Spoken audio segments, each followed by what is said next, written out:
नवी मुंबई विमानतळाला दिबा पाटील यांचे नाव द्यावे यासाठी 14 सप्टेंबर रोजी खासदार बाळ्यामामा यांच्या नेतृत्वाखाली भिवंडी ते नवी मुंबई विमानतळ व जासई गावापर्यंत कार रॅलीचे आयोजन करण्यात आले होते. त्यानंतर विमानतळाचे उद्घाटन होऊ देणार नाही असा पवित्रा आंदोलनकर्त्यांनी घेतला होता.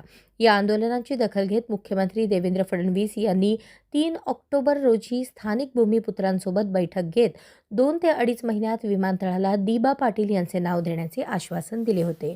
मुख्यमंत्री फडणवीस यांच्या आश्वासनाला 3 डिसेंबर रोजी 2 महिने पूर्ण होणार असून 25 डिसेंबर रोजी हे विमानतळ उड्डाणासाठी सुरू होणार आहे. मात्र केंद्र शासनाने अजूनही नामकरण प्रस्ताव चर्चेला आणलेला नाही आणि त्याबाबत कोणताही ठोस निर्णय घेतलेला नाही.